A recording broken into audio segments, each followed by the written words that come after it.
All right, let's talk about the future of YouTube. We're diving into a fascinating new playbook for 2026 that's all about how to get ahead of the curve. So if you're a creator or a brand trying to figure out what's next, you're in the right place. So I want to start with a really direct question. Is your current YouTube strategy feeling a little, well, outdated? Are you still grinding it out, chasing those trends, hoping for that one viral video that just never seems to hit?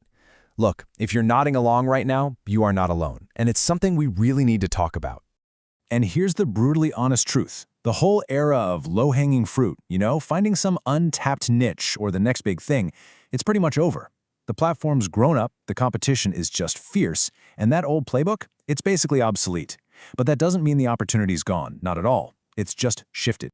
So what is this new game? It all comes down to a concept called infrastructure arbitrage. Now I know, that sounds super technical, maybe a little intimidating, but I promise you, it is the single most important idea for understanding where YouTube is going. Getting this is the new key to growth. So what does that actually mean? Well, infrastructure arbitrage is all about getting an edge, a real advantage, by being one of the first to adopt YouTube's new technical features. It's less about the content you're creating and more about being smarter and faster with the tools YouTube is literally handing you. This slide really just nails the whole mindset shift. The old way was this endless hunt for a viral topic. The new way, it's about mastering a technical workflow. The whole competitive advantage has moved from what you make to how you make it, and more importantly, how you deliver it. And you have to understand, these new opportunities, they didn't just pop up out of nowhere. They're the direct result of three massive, kind of tectonic shifts in YouTube's core strategy. If you can get these three things, the whole playbook just clicks into place. First up, the battle for the living room. YouTube is making a huge, serious play for your TV. Connected TV is this massive growth area for them. And get this, it's a wild stat. A full 20% of Gen Alpha now turn to YouTube first when they fire up their TV. They're not even thinking about cable or other streaming services. For them, YouTube is television. Okay, so at the exact same time that's happening on the big screen, we've got the vertical revolution happening on the small screen. By late 2025, YouTube Shorts finally hit revenue parity with long-form videos. This is a total game changer. It means Shorts are no longer just some side thing to get you subs. They are a primary, super powerful way to make money on their own. And the third major shift?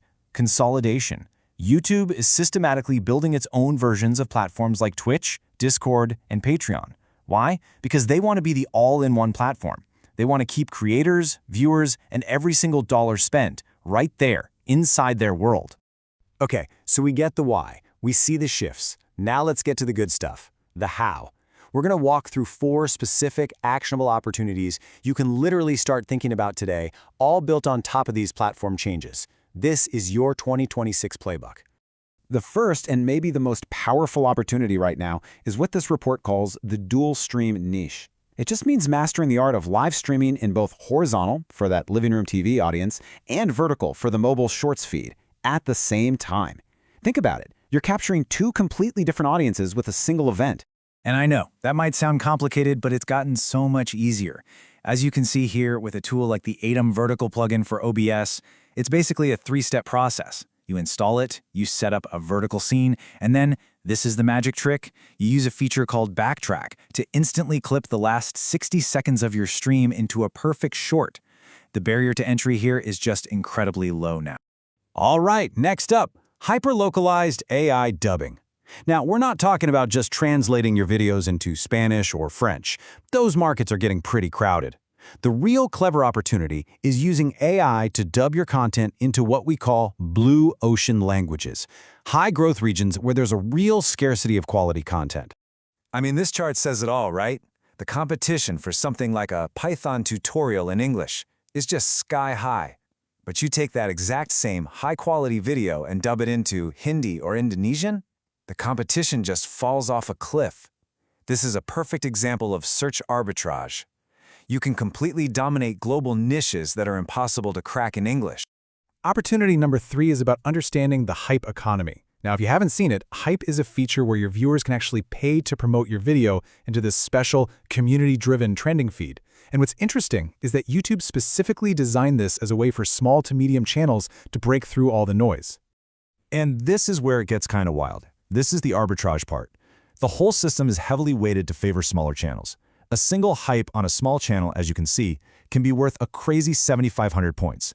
On a massive channel, that same exact action from a fan might only be worth 50 points. This gives small, passionate communities a massive amount of power. And finally, let's talk about making money. The new Brand Connect open call system is totally changing how brand deals get done. Instead of brands just reaching out to massive creators, now they post these briefs that basically any creator in the YouTube Partner Program can see and pitch for.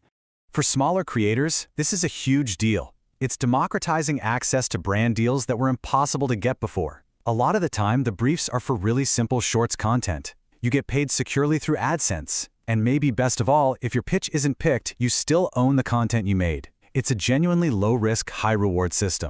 So, let's zoom out. What's the big takeaway from all of this? It's pretty simple, actually. The new era of YouTube isn't about who can upload the most. It's about agility. The agile creator, the one who adapts to these new infrastructures first, is the one who's going to win. And this quote from the report it nails it. The creators who will win in this new era are those who treat their channel as a multifaceted platform, rewarding technical agility over raw volume. That's it right there. So I'll leave you with this question to really think about for your own channel. Is it built for efficiency and technical agility, or is it still just chasing views the old-fashioned way? How you answer that is probably going to define your success in 2026 and beyond.